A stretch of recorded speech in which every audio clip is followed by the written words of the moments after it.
En Eje 21 hemos querido esta semana hacerle o entablar un diálogo más bien amistoso con el doctor Guido Echeverry Piedrahita. Y lo hacemos por dos razones. La primera, porque hay que reconocerle que como gobernador hizo una excelente gestión en bien del departamento, salió aplaudido, la opinión pública le ha reconocido que la gestión suya fue muy buena, limpia, transparente, procurando el progreso de todo el departamento, vinculándose a los municipios, pero además porque en estos días tuvimos la sorpresa de que el doctor Guido aceptó ser candidato al Senado de la República en nombre de la famosa Coalición de la Esperanza, que viene con un respaldo de exgobernadores en algunas regiones del país. Entonces para nosotros es muy importante que en el eje cafetero conozcan un poco más a Guido Echeverry Piedrahita, al humanista, al académico, al hombre de ideas, al funcionario público. Y lo vamos a entrevistar precisamente para eso, para que tengan una visión más amplia de quién es, qué quiere hacer de llegar al Senado, cómo ve sus posibilidades y desde luego vamos a hablar de temas de actualidad sobre la ciudad y el departamento. Doctor Guido, qué bueno tenerlo nosotros aquí nuevamente en estos reportajes de Eje 21 para que hablemos con la comunidad. Bienvenido. José es muy amable por la invitación y lo oigo con respecto a las inquietudes que ha planteado. Le agradezco muchísimo su presentación, sus palabras son muy generosas. Y uno lo que espera es que en aquellos sitios en donde lo ubica la vida pueda servirle a la comunidad, que es la función esencial y sin atenuantes del funcionario público, de la persona que se dedica a estos temas de la vida pública. Empecemos sobre ese tema. Usted ya fue representante de la Cámara. Yo fui representante de la Cámara por allá a mediados de la década del 86, del 80 hasta el año 94, y me correspondió una época muy interesante porque fui uno de los congresistas revocados por la Constituyente, o sea que me correspondió asistir como parlamentario a todo ese proceso de la última papeleta, a la apertura de esa cerrazón que existía y que impedía una reforma constitucional de la Carta de 1886. Fui en mi condición de presidente de la Comisión Primera Constitucional de la Cámara, delegado del Congreso ante la Constituyente, aunque no tuvimos mayor protagonismo porque la Constituyente, como se recordará, decidió ser soberana, actuar de manera decidida en la construcción de una nueva Carta Fundamental, no únicamente la reforma del 86, de la del 86, y obviamente fue un momento muy interesante de la vida nacional, una especie de gran movilización democrática de distintos sectores de la sociedad colombiana, y obviamente asistir a ese proceso del alumbramiento de la Constitución fue muy interesante y muy edificante desde el punto de vista político y desde el punto de vista intelectual. Precisamente a la coincidencia, doctor Guido, estamos celebrando los 30 años de haberse promulgado esa Constitución en 1991, un 4 de julio, que coincidía precisamente con la independencia de Estados Unidos también. Es bueno entonces volver a tocar el tema de la Constitución. ¿Usted cree que la Constitución fue la solución a los males y problemas que traía el país en ese momento? La Constitución de 1991, o mejor ese proceso constituyente, tuvo como inspiración establecer o realizar una gran reforma institucional que le diera al Estado colombiano herramientas más eficientes para salir del pantano de la violencia, del cual no hemos salido todavía, pero que en aquella época se expresó con un gran dramatismo. Por esa época había sido asesinado Luis Carlos Galán, Carlos Pizarro, Pardo Leal, Bernardo Jaramillo, que eran cuatro candidatos a la presidencia de la República. El narcotráfico estaba exacerbado, cometiendo actos terroristas, pretendiendo someter al Estado para que el Estado colombiano aprobara la no extradición. Y naturalmente eso significó, digamos, ahí fue el germen de una propuesta de reforma constitucional por una vía distinta a la que planteaba la propia Constitución del año de 1886, Y fue entonces cuando la séptima papeleta, que fue un movimiento liderado por estudiantes, logró que se convocara una asamblea constituyente para dar lugar a la constitución del año 1991, que le pretendió un gran acuerdo de paz. Sin embargo, hay que decir que de una parte buena, en muy buena proporción, la constitución no se ha cumplido. Los elementos fundamentales que contiene ese texto constitucional no han tenido desarrollo desde el punto de vista legal y ha tenido más de 55 reformas. Hacia allá iba mi pregunta, doctor Guido, porque los medios de comunicación, aprovechando esta conmemoración, han hecho mucho pronunciamiento sobre lo bueno y lo malo que hay de la Constitución. En su concepto, ¿qué es lo mejor de esa Constitución de 1991 que haya transformado a Colombia y qué es lo que de pronto no ha podido hacerse teniendo esas herramientas jurídicas? Hay tres elementos básicos que yo rescataría de esa Constitución, que es primero la tutela, el Banco de la República, la independencia que ha permitido el manejo serio de la economía colombiana, y la Corte Constitucional, que ha sido guardiana fiel de ese texto de nuestra Carta Fundamental. La Constitución involucró una Carta de Derechos que nos enorgullece frente al mundo y que planteó una enorme transformación del constitucionalismo latinoamericano, que reivindicó esos derechos, y no solo los fundamentales, sino los de segunda y tercera generación, pero además no han tenido un pleno desarrollo. Y yo diría que eso es lo que no nos gusta de la Constitución, básicamente derivado del hecho de que la Constitución no se metió con el sistema político que debió reformar para asegurar cambios fundamentales en el proceso de designación de los parlamentarios, el cambio del sistema electoral. Y hoy lo que tenemos es que la Constitución quedó en manos de aquellos que han pretendido destruirla a través de las 55 reformas que hemos tenido. Ya, delicado eso. Bueno, pasemos, doctor Guido, al tema ya regional. ¿Cómo se da su postulación y aceptación de ser cabeza de lista o no ser cabeza de lista a Senado de la República por este movimiento que se llama el Movimiento de la Esperanza? Bueno, uno de cualquier manera, cuando está dedicado a estos temas públicos, recibe, digamos, consejos, apreciaciones, eventualmente presiones de los buenos amigos que quieren que uno siga en este escenario de la vida pública. Pero básicamente las consideraciones que hicimos tienen que ver con que Caldas merece fortalecer su representación en el Congreso de la República. Yo creo que en Caldas hay un espacio importante para que nuestros intereses regionales, territoriales, tengan una vocería frente al gobierno central. Yo he dicho que hace falta hablarle duro al gobierno central para efectos de garantizar que Caldas reivindique sus intereses y aquellos temas en donde está involucrado su desarrollo futuro. Pero básicamente, usted sabe, José Luis, que el Congreso cumple básicamente tres funciones. Naturalmente la función legislativa, hacer las leyes. Creo que hay una importante tarea por desarrollar ahí, porque el país requiere reformas profundas en muchos temas, en el tema de la descentralización, el tema territorial, el tema de la justicia, el tema de la salud, el tema de la educación. Creo que hay bastante por hacer, y fundamentalmente en el tema de la reforma al sistema político. El Congreso tiene una función también de control político. Creo que hay que reivindicar el equilibrio de poderes que ha sido roto por este gobierno particularmente, y como consecuencia en especial de la reelección presidencial que por fortuna se terminó. Y de otra parte hay una función de gestión que tiene que ver con la representación de los intereses sociales del territorio, en este caso de Caldas, para garantizar que el gobierno oiga sobre aquellos temas que implican más desarrollo, más inversión, más presupuesto para estos departamentos. Doctor Guido, ya hay unos respaldos políticos a nivel nacional a favor de su nombre. El liscanismo en Caldas, que comenzó a llamarse Gente en Movimiento, ya oficializó el respaldo a su nombre y va a trabajar por su nombre. Hay de pronto todavía la duda de lo que vaya a hacer el Partido Verde, pero según lo que uno escucha en la calle, en la opinión pública, está también como dirigidos hacia un respaldo a su nombre.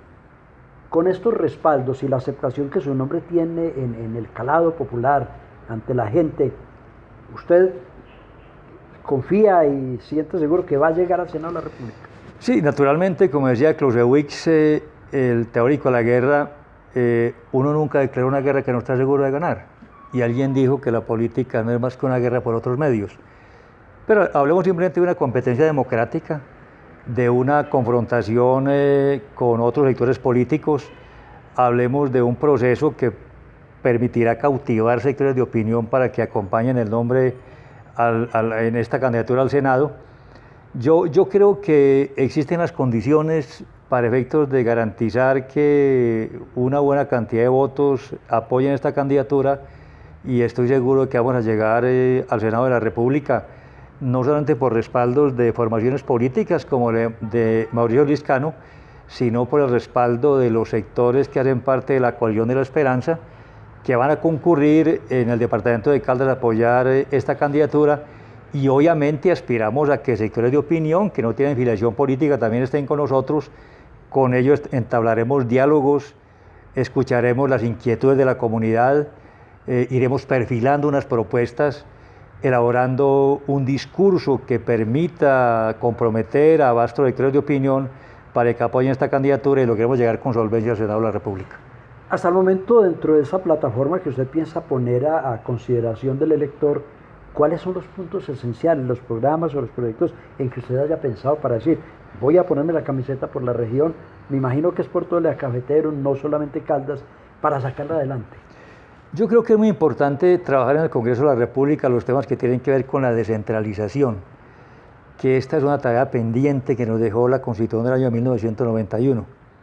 La Constitución le dio al Congreso de la República la obligación de aprobar una ley que ordenara de nuevo el territorio colombiano, y hay un principio básico de la Constitución según el cual Colombia es un Estado descentralizado con autonomía de las entidades territoriales. Ese es un principio que no se ha desarrollado. Yo trabajaré intensamente por normalizar esas relaciones del centro con la periferia, por ganar más descentralización, más autonomía territorial. Uno como en el ejercicio de la gobernación encuentra que hay muchísimos obstáculos que impiden que los territorios se desarrollen al margen de ese tutelaje a veces excesivo del gobierno central. Creo que los departamentos tienen que dejar de ser entidades raquíticas que no responden a las expectativas de la comunidad porque no tienen ni recursos ni competencias para realizar las funciones que les corresponde. Creo que hay una tarea muy importante que cumplir y creo que es básico que Colombia reforme drásticamente el sistema político, empezando por el sistema electoral. Creo que buena parte del germen de la violencia, de la corrupción, de la ineficiencia del Estado arranca de ahí, en el sentido de que no hay una representación de interés en el Congreso de la República que surja de un sistema electoral que garantice que al Congreso lleguen los mejores.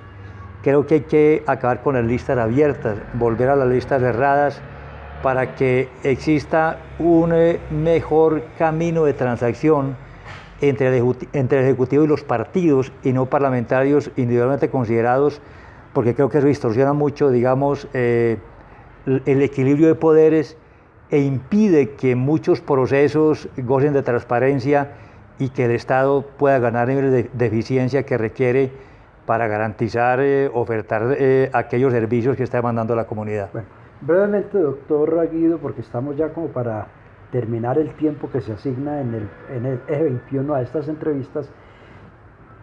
El estallido social que se presentó en Colombia desde el 28 de abril, el descontento de la gente, ese entusiasmo de los jóvenes por tratar de cambiar el país, ¿cree usted que va a afectar un poco a la clase política?